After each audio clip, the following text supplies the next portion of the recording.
We're seeing that regardless of what it turns out to be, Haley, there's a lot of damage here. Now, this is probably the hardest hit home here in the 1800 block of Tobin. You see at first just some pots and plants down, but then the first sign that there's some actual severe damage here. This is the garage that you're taking a look at. And as we walk here around the garage, I want to show you the other side. Look how bowed out the siding is here. And actually, it was ripped apart from the back of the garage. And as we come around here, take a look at this, all of this damage. You can see just how strong this was right here to blow this wall right on out. And also what's making this very dangerous for first responders out here is there's a lot of power lines that are dangling across. You can also see here, as you take a look up, all this tarp. That's about 5 feet down, about 15 feet wide. That is the master bedroom of the home here. Now I want to walk you around over here very carefully because there's a lot of debris here on the ground. You can see more siding here. And then as we go around over to the neighbor's house, we just want to show you just how strong these winds were.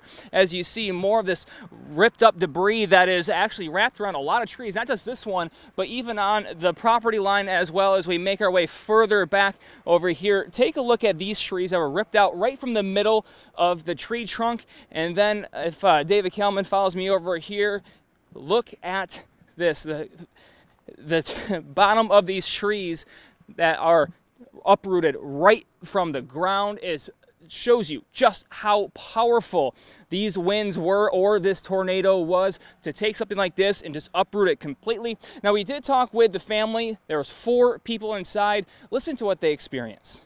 So we grabbed the kids, headed downstairs, right, and turned the lights off, and we were just kind of hanging out. And she was up against the, would that be the east wall, and I was more towards the center, kind of laying down. And next thing you know, we just heard this really loud jet engine sound. She's up against the window, and I yelled at her, "Get over here." She had our 1-month-old at the time, and so she came running over. And it kind of took the storm window and opened it up, and then the house, it felt like it was just kind of hanging on. You heard it kind of rattle, and so we just kind of hung out there for a while, and then the neighbor called us probably about 10 minutes later yelling, "Are you guys okay?" And we said, "Yeah." We didn't think twice about it because we were still in the basement, and come out, next thing you know, we see all of this, right? So some pretty incredible damage, and also a clear sign that take those warnings seriously when you hear them, because you don't know how much time you may have. Now, the good news in all of this, not only is this family of 4, including that 1-month-old, safe, but we are told of 0 reports of injuries so far in the hardest hit area here in Monroe. For now, reporting live, Brian Abel, 7 Action News. Well, good thing they were taking cover and they weren't even aware of the severity until they came upstairs. Good news that no one was hurt. Good thing.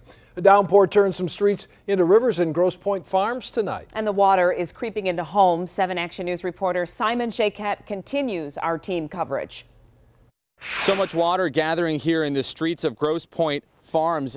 Take a look behind me and let me show you exactly what we're seeing out here. I'm going to take a few steps into this, and this water stretches beyond this area where we're standing, around the corner and down Williams Avenue near the area of Lothrop and Chalfont. We've also seen water coming up people's driveways. Some of this water is going to be making it into people's basements. There's also a church over there. When we arrived here on scene, we also saw workers from Grosse Pointe Farms coming out and trying to basically clear out some of the drains here. They've had some drainage issues here that are making it essentially difficult for the water to drain properly, and all this happened just at about 9:15, 9 o'clock. That's what we've been hearing from the people that live here.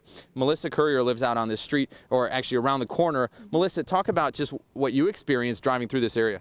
Well, when we were driving through, the water was coming up over the hoods of our car. We couldn't see. Visibility was low. When we got near our home, the water was like a river coming down the street. It was really dangerous. And similar issues along Lakeshore Drive, which a lot of people travel here. Absolutely. It was stop and go traffic. It was very dangerous to pass. And again, like I said, the water was just coming up over our cars. We couldn't see a thing.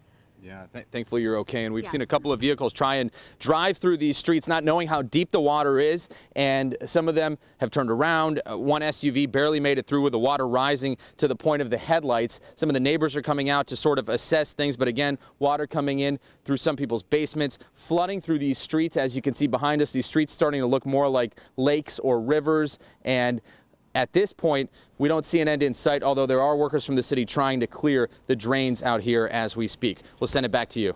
All right, Simon, thank you. And flash